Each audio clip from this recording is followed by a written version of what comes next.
Hi hello. നമുക്കിന്നൊരു മസാലപ്പുട്ട് ഉണ്ടാക്കിയാലോ? അപ്പോൾ അതെങ്ങനെയാണ് ഉണ്ടാക്കുന്നതെന്ന് ഞാൻ പറഞ്ഞുതരാം.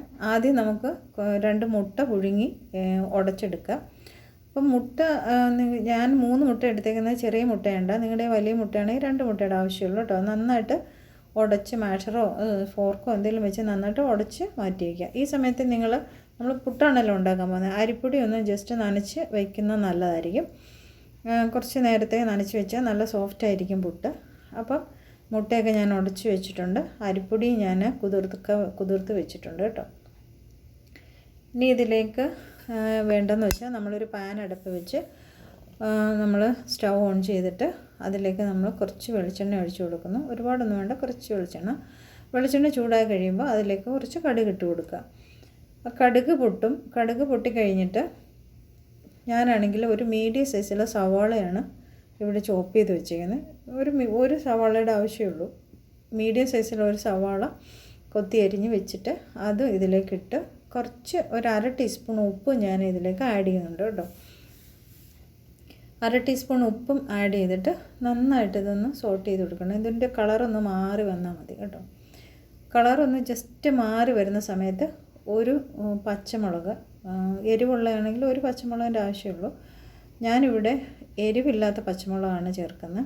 ഇവിടെ സൗദിയിലെ പച്ചമുളക് ഭയങ്കര വലിയ പച്ചമുളക് കേട്ടോ, അതിന് ഒട്ടും എരിവില്ല, നമുക്ക് വെറുതെ കടിച്ച് തിന്നാം.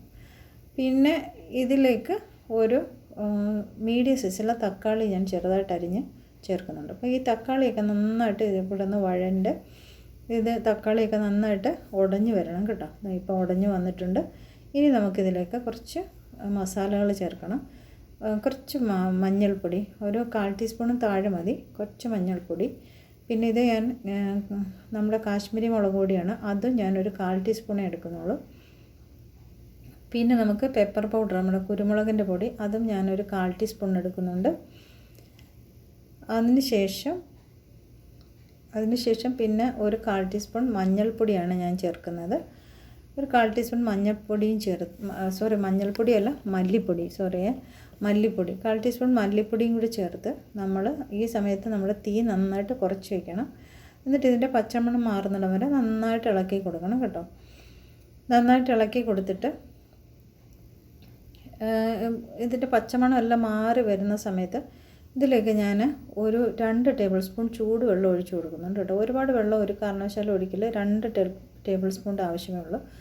ആ 2 ടേബിൾ സ്പൂൺ ചൂടുവെള്ളം ഒഴിച്ച് ജസ്റ്റ് ഒന്ന് അടച്ച് ഒരു 3 മിനിറ്റ് അടച്ച് വെച്ച് ഒന്ന് വേവിക്കും കേട്ടോ. എന്നിട്ട് 3 മിനിറ്റിൻ്റെ ആവശ്യമുള്ളൂ. ആ സമയത്തേക്ക് മസാല നന്നായിട്ട് ഇതിനകത്ത് പിടിച്ചിരിക്കും. അപ്പോൾ കണ്ടോ, ഇപ്പം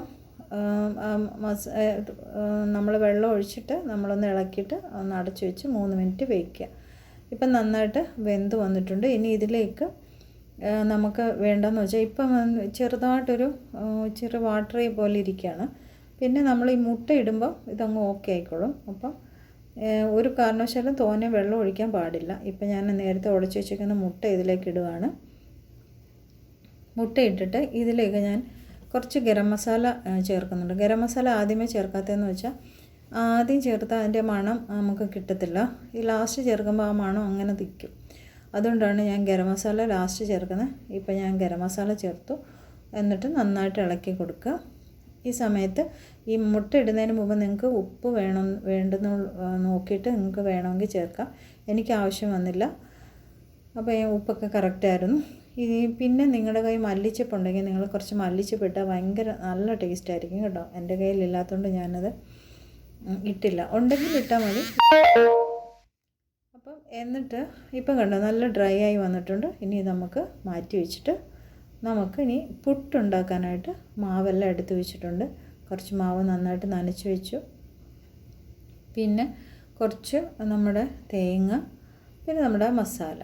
ഈ സമയത്ത് ഞാൻ കുക്കർ അടുപ്പിൽ വെച്ച് കുക്കറിലേക്ക് വെള്ളം വെച്ച് സ്റ്റീം വരാൻ വേണ്ടി വെള്ളം വെച്ചിട്ടുണ്ട്. പിന്നെ നമ്മുടെ പുട്ടുകുറ്റി എടുത്ത് ചില്ലിയൊക്കെ ഇട്ടിട്ട് അതിലേക്ക് കുറച്ച് തേങ്ങ ഇടുക. പിന്നെ നമ്മുടെ പുട്ടുപൊടി അതിലേക്ക് ഇടുക. അതിനുശേഷം നമ്മുടെ മസാല കുറച്ച് അതിലേക്ക് ഇടുക കേട്ടോ. 1 സ്പൂൺ മസാല അതിനകത്തിട്ടിട്ട് വീണ്ടും നമ്മൾ പുട്ടുപൊടി ഇടുക. അങ്ങനെ ഇടയ്ക്കിടയ്ക്ക് പുട്ടുപൊടി മസാല അങ്ങനെ ഇട്ടിട്ട് ലാസ്റ്റ് നമ്മൾ കുറച്ച് തേങ്ങ വെച്ചിട്ട് പുട്ടുകുറ്റി അടച്ച് നമ്മൾ കുക്കറിൽ വെച്ച് സ്റ്റീം ചെയ്ത് സാധാരണ പുട്ടുണ്ടാക്കുന്ന കണക്ക് എടുക്കുക കേട്ടോ. ഇത് എളുപ്പമാണ്, നമുക്ക് കറിയൊന്നും ഉണ്ടാക്കണ്ട, പെട്ടെന്ന് ആവും. നമുക്ക് അല്ലാതെ കടലക്കറി വേണം, അല്ലെങ്കിൽ പപ്പടം, പയർ പുഴുങ്ങണം, പയർ വേവിക്കണം, പിന്നെ ഈസിയാണ്. പുട്ടും പഴവും, പുട്ടും മാമ്പഴവും, അങ്ങനെ കുറേ ഉണ്ട്. ഈ സമയം ഇതുപോലെ നമ്മൾ മസാല ഉണ്ടാക്കുന്ന കണക്ക് ചില ആൾക്കാർ ഇറച്ചി വെച്ചും ചെയ്യാറുണ്ട് കേട്ടോ. അങ്ങനെ ചെയ്യാറുണ്ട്, ഇറച്ചി പുട്ടെന്നൊക്കെ ഞാൻ കേട്ടിട്ടുണ്ട്. ഞാൻ കഴിച്ചിട്ടില്ല, പക്ഷെ കേട്ടിട്ടുണ്ട്. അപ്പോൾ നമ്മൾ ലാസ്റ്റ് തേങ്ങയൊക്കെ ഇട്ട് കുക്കറിലേക്ക് വെക്കാൻ പോവാണ്. ഇതിനാണെങ്കിൽ ഒരു കറിയും വേണ്ട, നമുക്ക് ഈസി ആയിട്ട് പുട്ട് അങ്ങ് കൊണ്ടുവച്ച് കഴിഞ്ഞാൽ നമുക്ക് ചായയും പുട്ടും ഇവിടെ കഴിക്കാം. അപ്പം ഞാൻ പുട്ടിൻ്റെ ആവിയെല്ലാം വന്നു നല്ല സൂപ്പറായിട്ടുണ്ട്. കാണാനൊക്കെ നല്ല രസമില്ലേ കട്ടൻ ചായയും. അപ്പം നിങ്ങളെല്ലാം ഇത് ട്രൈ ചെയ്ത് നോക്കണം കേട്ടോ. ഇഷ്ടപ്പെട്ടാൽ ലൈക്ക് ചെയ്യുകയും ചെയ്യണം, ഷെയർ ചെയ്യണം, സബ്സ്ക്രൈബ് ചെയ്യണം, നിങ്ങളുടെ ഫീഡ്ബാക്ക് അറിയിക്കണം കേട്ടോ. അപ്പോൾ വീണ്ടും കാണും വരെ നന്ദി. Thank you.